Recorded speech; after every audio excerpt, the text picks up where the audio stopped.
എന്താണ് അതിന്റെ വർധനവ്, എന്താണ് അതിന്റെ ബറക്കത്ത്? എന്തേ കാരണം? ഹബീബായ നബി സല്ലല്ലാഹു അലൈഹി വസല്ലം തങ്ങളുടെ ശരീരത്തിന്റെ ഒരംശം, ആ അംശം നിലവിലുള്ള സമയത്ത് ഇസ്മായിൽ നബി അലൈഹിസ്സലാമിന്റെ കാല് തൊട്ട സ്ഥലത്തുനിന്ന് പൊട്ടിയൊലിച്ച വെള്ളമാണ്. അത് അന്ത്യനാൾ വരെ അവിടുത്തെ ബറക്കത്തിന്റെ തെളിവാണ്. പോരാ, മഖാമു ഇബ്രാഹീം, അത് മറ്റൊരു പാപ്പയാണ്, ഖലീലുല്ലാഹി ഇബ്രാഹീം അലൈഹിസ്സലാത്തു വസ്സലാം. ആ ഇബ്രാഹിം നബി അലൈഹി സ്വലാത്തു വസ്സലാം കഅബ നിർമ്മാണം നടത്തുമ്പോ കയറി നിന്ന കല്ല്, ആ കല്ലിന്റെ മേലെ അവിടുത്തെ കാലങ്ങ് പതിഞ്ഞു. ആ കല്ല് അതിപ്പോഴും അതാ ലോകത്ത് ഏറ്റവും വലിയ പള്ളി, ഏറ്റവും മഹത്വമുള്ള പള്ളി, ആ പള്ളിയിൽ കണ്ണാടിയിലാക്കി സൂക്ഷിച്ചു വെച്ചിരിക്കുന്നു. ഞാൻ 2-3 ദിവസം മുമ്പ് ബഹ്റൈനിൽ നിന്ന് വായിച്ചു, ജമാഅത്ത് ഇസ്ലാമിക്കാരന്റെ പത്രത്തിൽ പള്ളിയിൽ തിരുശേഷിപ്പ് സൂക്ഷിക്കാൻ പറ്റൂലെന്ന് ഒരു വിവരം കെട്ടവനോ എഴുതിയിരിക്കുകയാണ്. ചോദിക്കട്ടെ, മസ്ജിദുൽ ഹറാമിൽ കണ്ണാടിയിലാക്കി വെച്ചത് അല്ലാഹുവിന്റെ റസൂലിന്റെ ഉപ്പാപ്പയുടെ കാല് തൊട്ട കല്ലല്ലേ? അത് തിരുശേഷിപ്പല്ലേ? അതല്ലേ ഖുർആൻ പറഞ്ഞത്, ഫീഹി ആയാത്തും ബയ്യിനാത്തുൻ മഖാമു ഇബ്രാഹീം.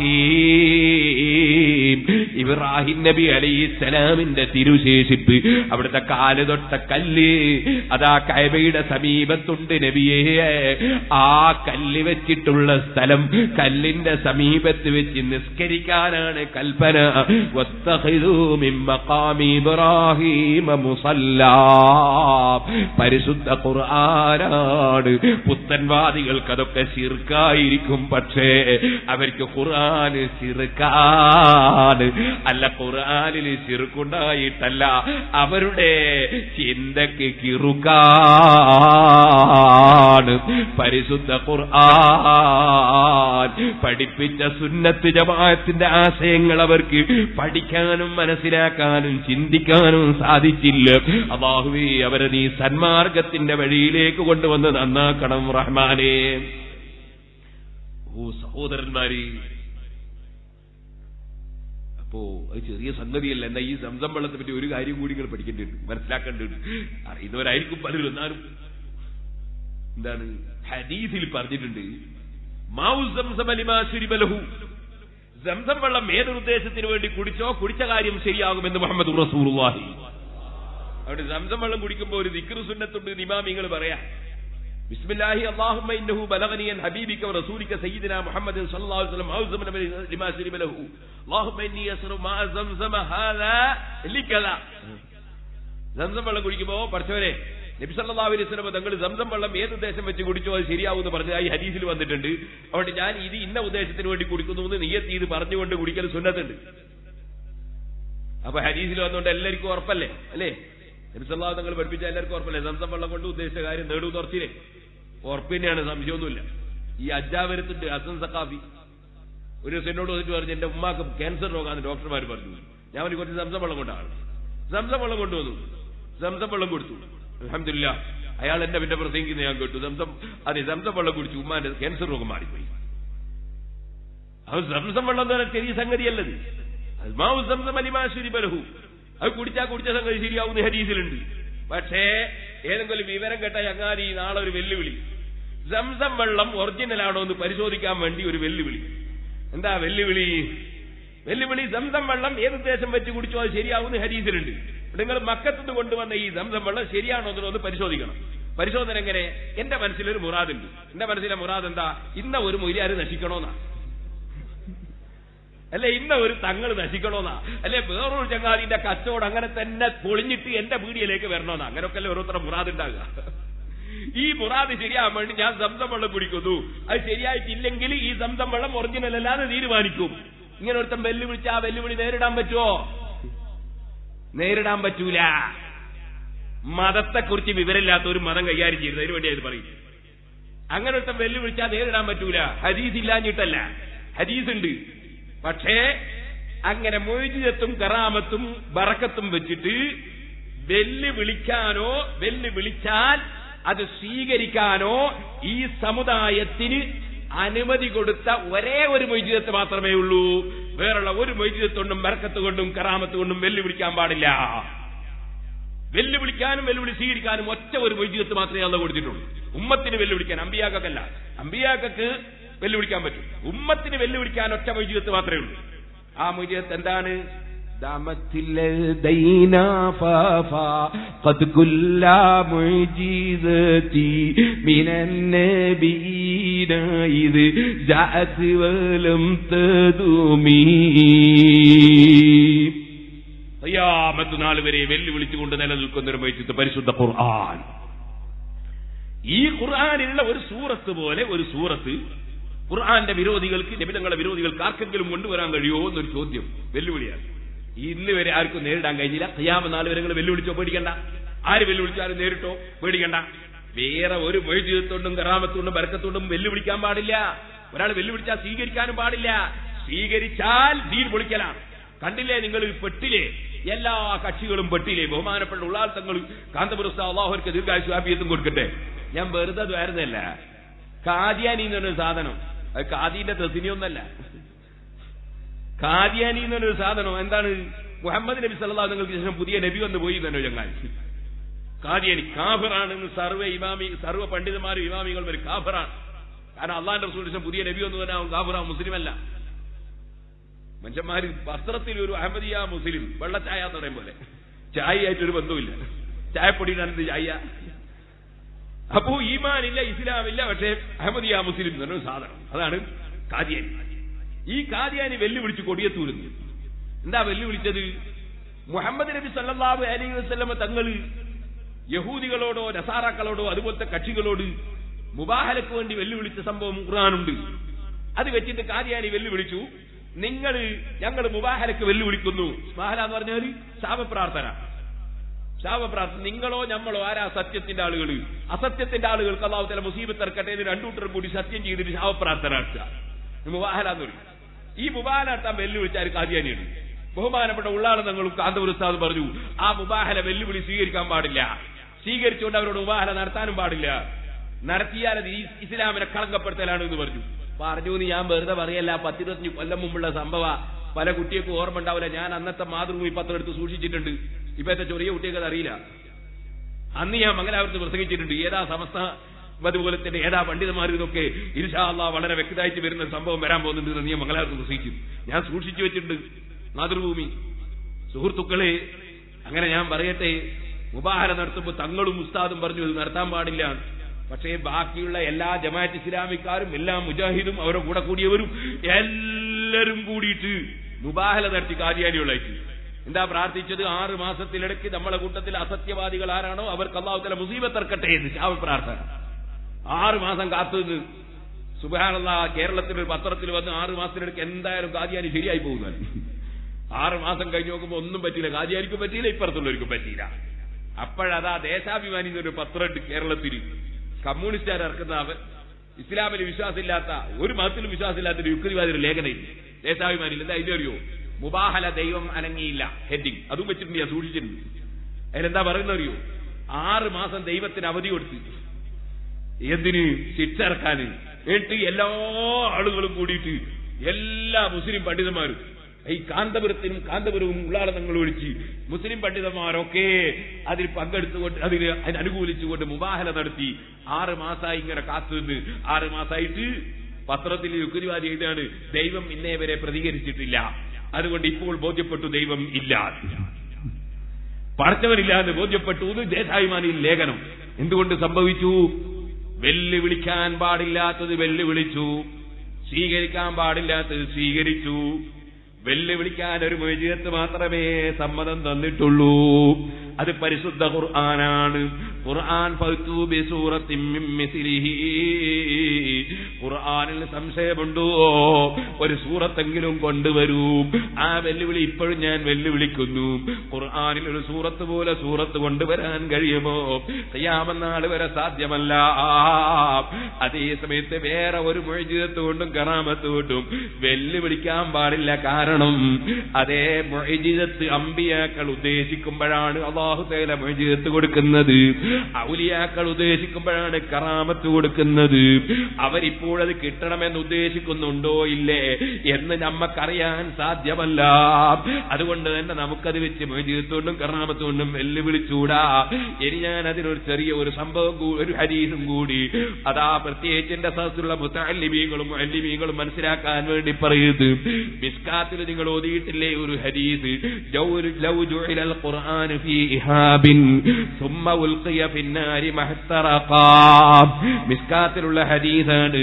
പരിശുദ്ധ ഖുർആൻ ഒരു തോലിലാക്കപ്പെടുകയും എന്നിട്ട് ആ തോല് തീയിലിടപ്പെടുകയും ചെയ്താൽ മഹ്തറഖാ, ആ തോല് കരിയൂല. ഖുർആൻ എഴുതിയ തോല് കരിയൂല എന്ന് മുഹമ്മദുർ റസൂലുള്ളാഹി. സുഹൃത്തുക്കളെ, പല സ്ഥലത്തും ബിൽഡിങ്ങുകൾ കത്തിയിട്ട് മുസാഫ് മാത്രം കത്താതെ ബാക്കിയായ എത്ര സംഭവം നമ്മൾ പത്രത്തിൽ വായിച്ചിട്ടുണ്ട്. പക്ഷേ നാളെ ഒരാൾ വെല്ലുവിളിക്കുന്നു, ഹദീസിലുണ്ടല്ലോ മുസ്ഹഫ് അതേ ഖുർആൻ എഴുതിയ തോല് കത്തൂല എന്ന് ഹദീസിലുണ്ടല്ലോ. അവിടെ നിങ്ങളെ ഖുർആൻ ഒറിജിനലാണോ എന്ന് ഞാനൊന്ന് പരിശോധിക്കാൻ തോലിൽ ഖുർആനാക്കിയിട്ട് ഞാൻ ഒന്ന് കത്തിച്ച് കാണിച്ചു തരുമോ എന്നൊരു യുക്തിവാദിയോ പുത്തൽവാദിയോ വെല്ലുവിളിച്ചാൽ അപ്പോൾ അത് നേരിടാൻ വേണ്ടി തോലുമെടുത്ത് പോയാൽ, എട മനുഷ്യ, നീ വിവരക്കേട് ചെയ്ത് ഖുർആനെ നിന്ദിച്ചു കേട്ടോ. അങ്ങനൊരു വെല്ലുവിളി നേരിടാൻ നമ്മളോട് കൽപ്പിച്ചിട്ടില്ല. വെല്ലുവിളി നേരിടാനും പാടില്ല. കാരണം അതേ ഫത്ഹുൽ മുഈനിൽ പറഞ്ഞിട്ടുണ്ട്, ഖുർആൻ കത്തിക്കാൻ പാടില്ല, ഖുർആൻ കത്തിക്കാൻ പാടില്ല. ഖുർആൻ കത്താത്ത സംഭവങ്ങൾ പലതും ഉണ്ടാകാം. പക്ഷേ കത്തിച്ചുകൊണ്ടൊരു വെല്ലുവിളിയും ആ വെല്ലുവിളി നേരിടലും ഒരു മത്സരവും ഒരു ടെസ്റ്റ് ചെയ്യലും പാടില്ല. കാരണം അങ്ങനെയൊന്ന് ടെസ്റ്റ് ചെയ്യാൻ ഇസ്ലാം അനുവദിച്ചിട്ടില്ല. ഹദീസിൽ പറഞ്ഞതിന് പല മാനകളുമുണ്ട്, പല വ്യാഖ്യാനങ്ങളുമുണ്ട്. അതുപോലെ ചില സംഭവങ്ങൾ നമുക്ക് കാണാൻ കഴിഞ്ഞേക്കും. അതിനർത്ഥം അതുകൊണ്ട് വെല്ലുവിളിക്കാമെന്നോ നേരിടാമെന്നോ അല്ല.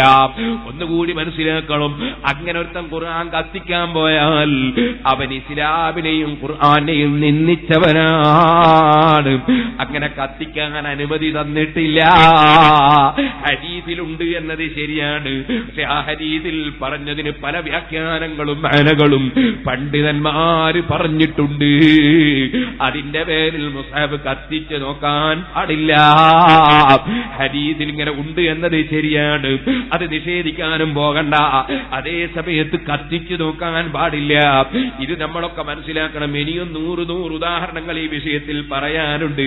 ഖുർആനിലെ തന്നെ ഒരു സ്ഥലത്തുണ്ട്, ലൗ അൻസൽനാ ഹാദൽ ഖുർആന അലാ ജബലിൻ ലറഅയ്തഹു ഖാസിയം മുതസദ്ദിയം മിൻ ഖസിയത്തില്ലാഹ്. ഖുർആൻ ഒരു പർവ്വതത്തിന്റെ മേലെ നമ്മൾ ഇറക്കിയാൽ പർവ്വതം പേടിച്ച് പൊട്ടിപ്പിളർന്നു പോകുന്നു ഖുർആനിലുണ്ട്.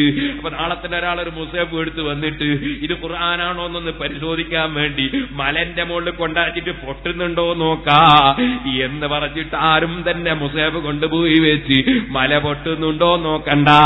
അതിന്റെ മകനെ എന്താണെന്ന് വേറെ പഠിക്കേണ്ടതുണ്ട്. അങ്ങനെ ഒരു വെല്ലുവിളി കൊണ്ടുവന്നാൽ അത് നേരിടാൻ പറ്റൂല. സുഹൃത്തുക്കളെ, മുഅ്ജിസത്ത് കറാമത്തിന്റെ അധ്യായം വളരെ വലുതാണ്. അത് നന്നായി പഠിക്കേണ്ട അധ്യായമാണ്. എത്രത്തോളം എന്നറിയോ? ചോദ്യം ചെയ്താൽ തന്നെ ചില ബർക്കത്തില്ലാതെ ആയി പോകും, ചില മുഅ്ജിസത്ത് പ്രകടമാകാതെ ആയി പോകും. കണ്ടില്ലേ, ആയിഷ ബീവി റളിയല്ലാഹു അൻഹയോട് നബി സല്ലല്ലാഹു അലൈഹി വസല്ലം ആട്ടിന്റെ കുറെ എടുത്ത് കൊണ്ടുവരാൻ പറഞ്ഞു. കൊണ്ടക്കൊടുത്തു. പിന്നെയും കൊണ്ടുവരാൻ പറഞ്ഞു. കൊണ്ടക്കൊടുത്തു. പിന്നെയും പറഞ്ഞാൽ ആട്ടിനുണ്ടോ കൂടുതൽ കുറയുണ്ടാകുന്നു. ബഹുമാനപ്പെട്ട ആയിഷ ബീവി ചോദിച്ചു, നബി ഒരാട്ടിന് എത്ര കുറയുണ്ടാകും?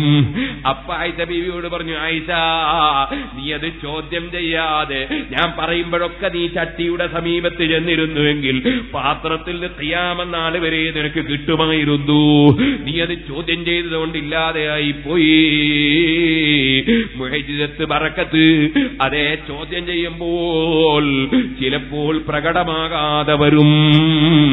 അതേ സമയത്ത് അമ്പിയാക്കൾക്ക് മുഅ്ജിസത്ത് കൊണ്ട് വെല്ലുവിളിക്കാം. അവർക്ക് ആ വെല്ലുവിളിക്കേണ്ട സമയം അല്ലാഹു തആല വിവരം കൊടുക്കുന്നുണ്ട്. ഔലിയാക്കൾക്ക് വേണമെങ്കിൽ കറാമത്ത് കൊണ്ട് അവർക്കും വെല്ലുവിളിക്കാം. കാരണം അവരുടെ പ്രവർത്തനം നമ്മളെ പ്രവർത്തനം പോലെയല്ല. ഏകൽ കൂടാതെ ഞാൻ ചെയ്തില്ല ഒന്നുമേ, എന്നാണ് നിന്നെ പറയുന്നും കേട്ടോവർ.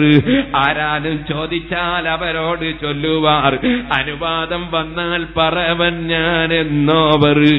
ഔലിയാക്കൾ അമ്പിയാക്കൾ പടച്ചവന്റെ ഓർഡർ പ്രകാരം ചെയ്യുന്ന പ്രവർത്തനങ്ങളാണ്. നമ്മൾ ആ മഖാമിലല്ല, ആ മർത്തബയിലല്ല. അതുകൊണ്ട് നമുക്ക് അവരെ പോലെ വെല്ലുവിളിക്കാനും വെല്ലുവിളിച്ച് കാണിച്ചു കൊടുക്കാനും അധികാരമില്ല. അങ്ങനെ വെല്ലുവിളിച്ചാൽ അത് സ്വീകരിക്കാനും പാടില്ല. ഈ മത നിയമം മനസ്സിലാക്കാതെ എന്താവെന്ന് കത്തിച്ചങ്ങ് കാണിച്ചു കൊടുത്താൽ എന്ന് വിവരക്കേട് കൊണ്ട് പറയുന്നവരുടെ വിവരക്കേടിൽപ്പെട്ട് നിങ്ങളെ ഈമാൻ നശിപ്പിക്കരുതേ മുസ്ലിമീങ്ങളെ. അറിവില്ലാത്തവരും മതകാര്യം പറയരുത്. പക്ഷേ ഖിയാമത്ത് നാളിന്റെ അലാമത്തായി നബി സല്ലല്ലാഹു അലൈഹി വസല്ലം പറഞ്ഞു, ഇത്തഖദന്നാസു റൂസൻ ജുഹാലാ. വിവരമില്ലാത്തവരെ ജനങ്ങൾ വിളിച്ച് നേതാക്കന്മാരാക്കും. ഫസുയിലൂ ഫഅഫ്തൗ ഫളല്ലൂ ഫഅളല്ലൂ. ആ വിവരമില്ലാത്തവരോട് പലതും പറയപ്പെടും, ചോദിക്കപ്പെടും. അവരങ്ങനെ സ്വന്തത്തിൽ ഫത്വ ഇങ്ങനെ ഇറക്കും. വല്ലൂ ഫഅളല്ലൂ. അവര് സ്വന്തം പിഴച്ചുപോയി. അവരെ വിവരക്കേട് കൊണ്ട് ഒരുപാട് ആളുകളെ പിഴപ്പിച്ചുപോയി. ഇമാം ബുഖാരി റിപ്പോർട്ട് ചെയ്യുന്ന ഹദീസ് നമുക്ക് ഓർമ്മയിൽ വേണം. ഒന്നുകൂടി പറഞ്ഞ് ഞാൻ എന്റെ പ്രസംഗം നിർത്തട്ടെ. ലാ തജ്ലിസൂ ഇൻദ കുല്ലി ആലിമിൻ. എല്ലാ പണ്ഡിതന്റെ സമീപത്തും നിങ്ങൾ പോയി ഇരിക്കരുതേ. നബി സല്ലല്ലാഹു അലൈഹി വസല്ലം പറയാണ്, ഇല്ലാ ഇലാ ആലിമിൻ. നിങ്ങളൊരു പണ്ഡിതന്റെ സദസ്സിലിരിക്കുമ്പോ ആ പണ്ഡിതൻ യദ്ഉകും മിൻ ഖംസിൻ ഇലാ ഖംസിൻ. 5 കാര്യത്തിൽ മറ്റൊരു 5 കാര്യത്തിലേക്ക് ക്ഷണിക്കുന്ന പണ്ഡിതനായിരിക്കണം. 5 വിഷയത്തിൽ 5 വിഷയത്തിലേക്ക് ക്ഷണിക്കുന്ന പണ്ഡിതനായിരിക്കണം. ഒന്നാമത്തെ കാര്യം മിനശ്ശക്കി ഇലൽ യഖീൻ. സംശയത്തിൽ ഉറപ്പിലേക്ക് ക്ഷണിക്കുന്ന പണ്ഡിതനായിരിക്കണം. അദ്ദേഹത്തിന്റെ വാക്ക് കേട്ടാൽ, അദ്ദേഹത്തിന്റെ പ്രസംഗം കേട്ടാൽ ഒരു സംശയം ഉണ്ടാകലല്ല, ഉള്ള സംശയം തീരലായിരിക്കണം. അങ്ങനെ മിനശ്ശക്കി ഇലൽ യഖീൻ, സംശയത്തിൽ ഉറപ്പിലേക്ക് ക്ഷണിക്കുന്ന പണ്ഡിതന്റെ സദസ്സിലേ ഇരിക്കാവൂ. നബി സല്ലല്ലാഹു അലൈഹി വസല്ലം നിങ്ങൾ പറയാണ്, വമിനൽ കിബിരി ലത്തവാദുഇ. അഹങ്കാരത്തിൽ നിന്ന് താഴ്മയിലേക്ക് ക്ഷണിക്കുന്ന പണ്ഡിതനായിരിക്കണം. പിന്നെയും പറയുന്നു, വമിനർ റഗ്ബത്തി ലസ്സുഹദി. ദുനിയാവിനോടുള്ള സ്നേഹത്തിന് പകരം ആഖിറത്തിന് വില കൽപ്പിക്കുന്ന ചിന്തയിലേക്ക് ക്ഷണിക്കുന്ന പണ്ഡിതനായിരിക്കണം. വമിനൽ ഗളബി ഇലസ്സബ്രി വസമാഹതി. കോപത്തിൽ നിന്ന് ക്ഷമയിലേക്കും വിട്ടുവീഴ്ചയിലേക്കും ക്ഷണിക്കുന്ന പണ്ഡിതനായിരിക്കണം. വമിനൽ അദാമത്തി ഇലൻ നസീഹ. ശത്രുത ഉണ്ടാക്കുന്നതിന് പകരം, എതിർപ്പുണ്ടാക്കുന്നതിന് പകരം ഗുണകാംക്ഷയിലേക്ക് ക്ഷണിക്കുന്ന പണ്ഡിതനായിരിക്കണം. മറ്റൊരാളോടോ മറ്റൊരു പണ്ഡിതനോടോ ശത്രുത ഉണ്ടാക്കുന്നവന്റെ സദസ്സിൽ പോയി ഇരിക്കരുതേ. നബി സല്ലല്ലാഹു അലൈഹി വസല്ലം തങ്ങളുടെ ഉപദേശം അതേ ഇമാം ഗസ്സാലി റളിയല്ലാഹു അൻഹു ഉദ്ധരിക്കുന്നു.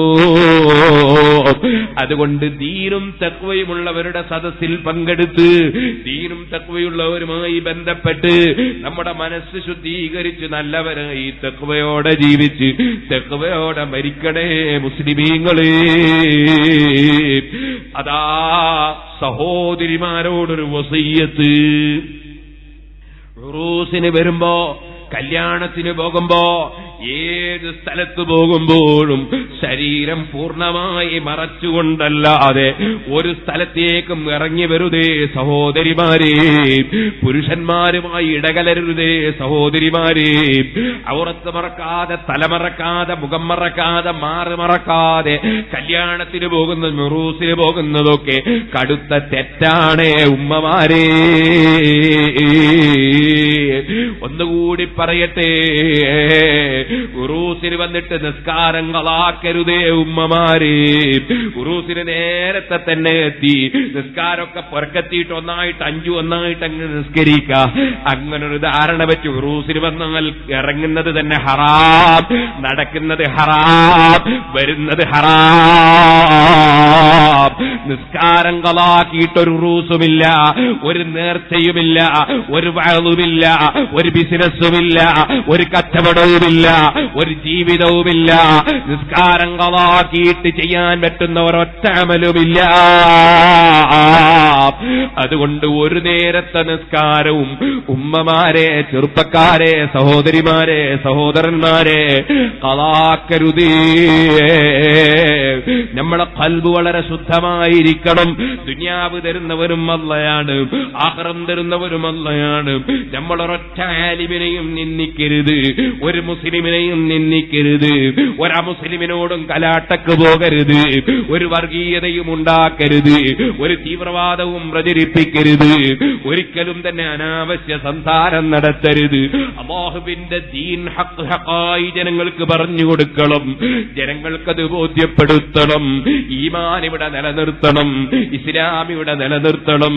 അതേ സമയത്ത് നമ്മുടെ സ്വന്തം കാര്യം ചിന്തിച്ചുകൊണ്ടാകരുത്. അത് നമുക്ക് സ്വന്തത്തിൽ ഈമാനും തഖ്വയും നിലനിർത്തി ആഖിറം രക്ഷപ്പെടാനായിരിക്കണം. അല്ലാഹുവിന്റെ ഹബീബായ നബി സല്ലല്ലാഹു അലൈഹി വസല്ലമ തങ്ങളെ ഉമ്മത്തുകളുടെ വിജയത്തിന് വേണ്ടിയാകണം, അവർ ആഖിറം വിജയിക്കാനാകണം. വേറെ ചിന്തകളൊന്നും നമ്മുടെ ഖൽബിൽ വരാതെ, എന്റെ രഹസ്യവും പരസ്യവും അല്ലാഹ് അറിയുന്നു, എന്റെ ചിന്ത അല്ലാഹ് അറിയുന്നു, എന്റെ സംസാരം അല്ലാഹ് അറിയുന്നു, എന്റെ അടക്കം അല്ലാഹ് അറിയുന്നു, എന്റെ അനക്കം അല്ലാഹ് അറിയുന്നു, എന്റെ രഹസ്യം അല്ലാഹു അറിയുന്നു, എന്റെ പരസ്യം അല്ലാഹു അറിയുന്നു. യഅലമു ഖായിനത്തുൽ അയുനി വമാ തുഖ്ഫിസ് സുദൂർ. കണ്ണിന്റെ കട്ടുനോട്ടം അവനറിയാം, മനസ്സിന്റെ ഉള്ളിൽ മറച്ചു വെച്ചതറിയാം. ഈ ചിന്തയിൽ അല്ലാഹുവിലേക്ക് ഖൽബ് തിരിച്ചുകൊണ്ടായിരിക്കണം അവന്റെ സാലിഹീങ്ങളെ സന്ദർശിക്കുന്നത്, അവന്റെ അഹ്ലു ബൈത്തിനെ സന്ദർശിക്കുന്നത്, അവന്റെ ആലിമീങ്ങളെ സന്ദർശിക്കുന്നത്. ഖൽബ് റബ്ബിലേക്ക് തിരിച്ചുകൊണ്ടാകണം.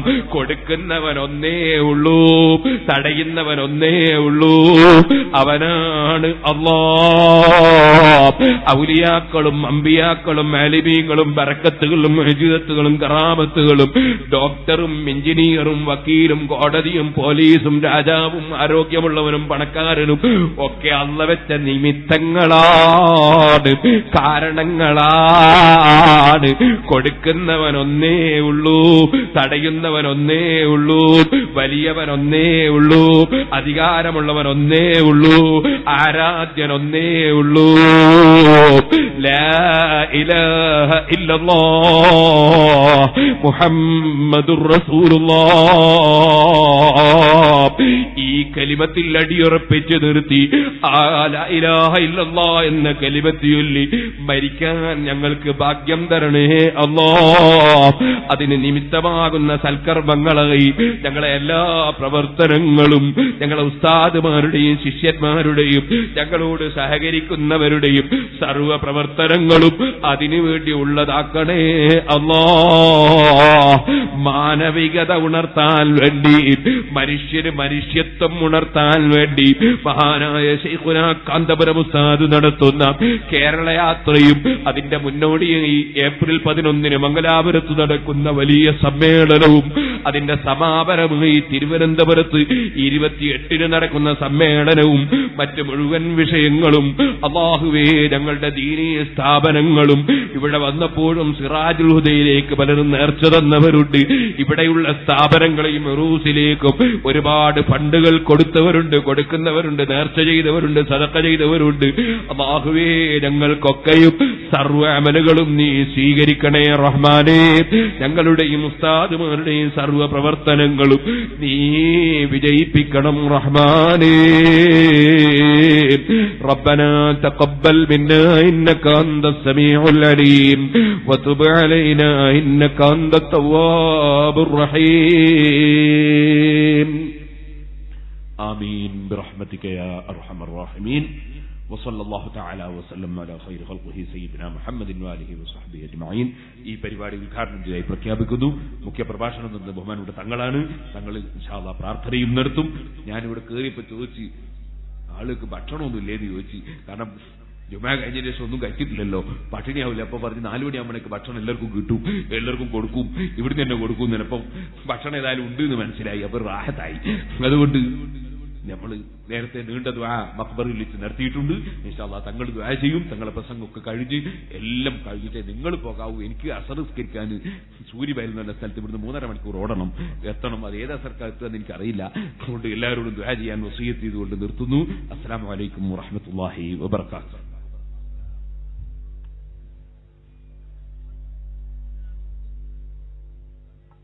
എല്ലാവരും അവിടെ തന്നെ ഇരിക്കുക. വളണ്ടിയേഴ്സ്